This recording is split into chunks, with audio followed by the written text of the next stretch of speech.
Laura et les crapauds. Laura rêve d'être une vraie princesse de conte de fées. Alors, pendant ses vacances d'été, elle sort sa collection de robes, toutes plus belles les unes que les autres. Elle tourbillonne dans la maison en chantonnant.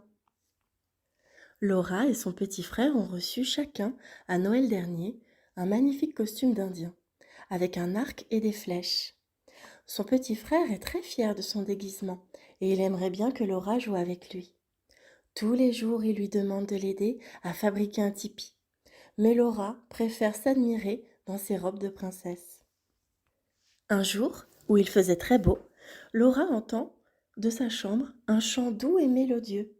Intriguée, elle se penche par la fenêtre. Le chant vient du petit ruisseau. Laura descend les escaliers et traverse la pelouse.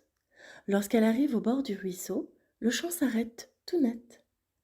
Laura s'accroupit doucement, prenant bien garde à ne pas abîmer sa robe. Et là, émerveillée, elle découvre, blottis les uns contre les autres, une dizaine de petits crapauds, verts et dorés. Laura ouvre de grands yeux. Je suis sûre que ce sont des princes à qui on a jeté un mauvais sort. Si je les embrasse, ils reprendront leur vraie forme. Elle saisit dans sa main le crapaud le plus proche et dépose un baiser sur sa petite tête dorée. Il y a soudain un gros pfouit et le crapaud se transforme en un ravissant prince. Le prince s'agenouille devant Laura. Vous m'avez délivrée, belle dame, voulez-vous m'épouser? Laura n'a pas le temps de répondre. Un autre crapaud agrippe le bas de sa robe. Toi aussi, tu veux que je t'embrasse? Dit Laura. Et elle dépose un petit baiser sur la tête du crapaud. Il y a un nouveau pfuit et un second prince apparaît. Voulez-vous m'épouser, belle princesse? Un troisième crapaud saute dans la main de Laura. Lui aussi veut être délivré du sortilège.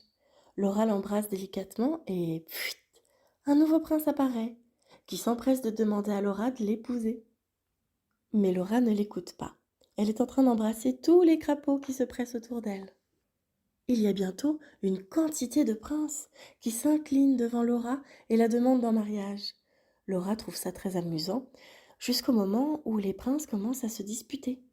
Cette princesse est la mienne, crie l'un d'eux. Absolument pas, c'est moi qu'elle préfère, hurle un autre. Battons-nous pour elle, on verra bien qui gagnera, braille un troisième. Un peu effrayée, Laura recule doucement.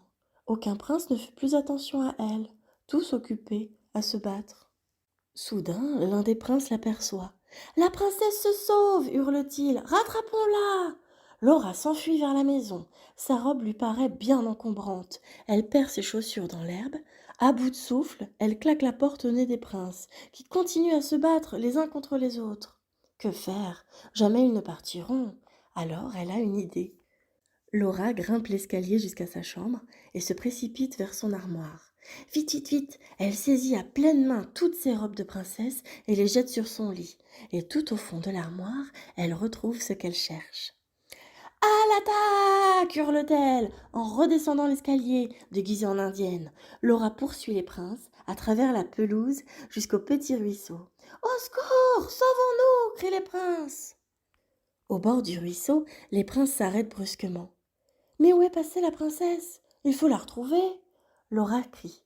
La princesse n'est ni à vous ni à personne. Retournez d'où vous venez. Terrifiés, les princes se ruent dans le ruisseau. Plouf! Et à leur place, il n'y a plus que de ravissants petits crapauds verts et dorés.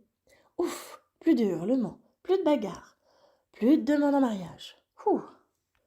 Laura, allongée dans l'herbe, savoure le calme revenu. C'est fini les princesses, se dit-elle. Mais à quoi vais-je jouer cet été? Au loin, elle entend un drôle de cri. Ouh, ouh, ouh, ouh, ouh, ouh. Ravie, Laura bondit sur ses pieds et se précipite vers son petit frère en disant « Alors, on construit ce tipi, grand chef ?» Laura